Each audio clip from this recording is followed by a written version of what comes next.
सामने सबसे बड़ी चुनौती ये थी, 200 साल के बाद जब अंग्रेज यहाँ से जाएंगे तो देश कैसे चलेगा, देश का नेतृत्व कैसे होगा, देश में कानून क्या होंगे, किस प्रकार से जो समस्याएं अंग्रेजों के जाने के बाद सामने आएंगी उनका कैसे हल होगा। इसके लिए एक संविधान सभा का गठन किया गया और समितियां बनाई गई, अलग अलग तरीके की प्रारूप समिति बनाई गई, मौलिक अधिकारों की समिति बनाई गई और अलग अलग विभाग समस्याओं के लिए सोचते हुए हमारे क्रांतिकारी साथियों ने और विद्वान लोगों ने ये सोचा कि किस प्रकार से इन समितियों का निर्माण किया जाए। उसके बाद 2 साल 11 महीने 18 दिन का समय लगा जब हमारा देश का संविधान 26 नवंबर 1949 को बनकर तैयार हो गया। उसके बाद यह निर्णय लिया गया कि यह जो संविधान है इसको 26 जनवरी 1950 में लागू किया जाएगा।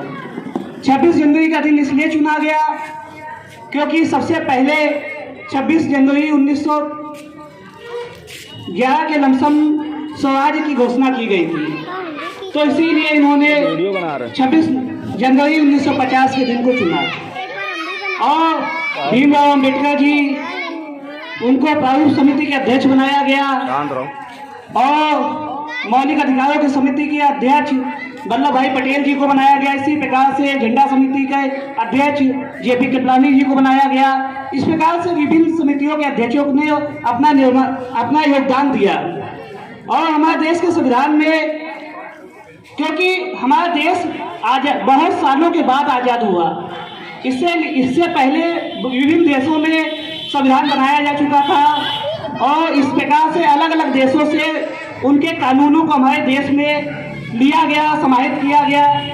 जैसे मौलिक अधिकारों को अमेरिका के संविधान से लिया गया और संघीय ढांचा जो होगा उसको ब्रिटेन के संविधान से लिया गया।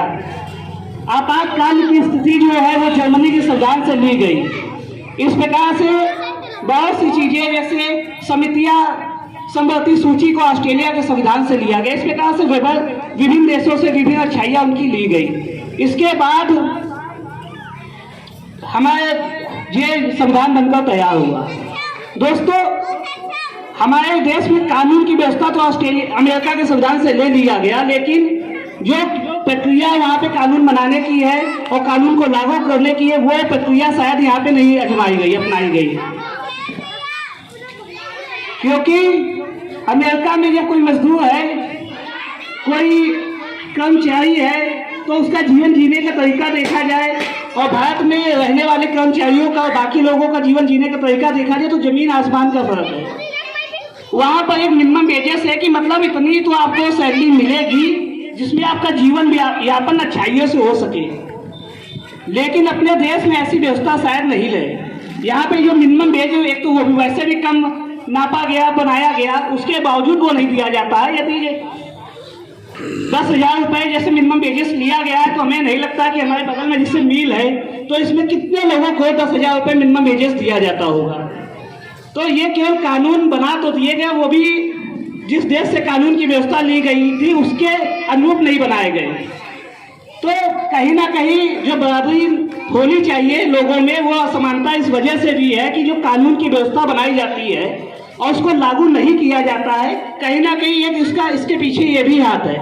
तो दोस्तों, आज हमारे जो वक्ता लोग आए थे, वरिष्ठ हमसे थे, उन लोगों ने बहुत सी अच्छी बातें बताई और किस प्रकार से देश में क्या क्या हुआ, क्या क्या गतिविधियाँ हुई, उन्होंने देखा, सब समझा। उनसे बहुत सी बातें सीखने को मिलती है। इसी के साथ आज के अपनी वाणी को विदा देता हूँ। बहुत बहुत धन्यवाद। जय हिंद। बहुत बहुत धन्यवाद।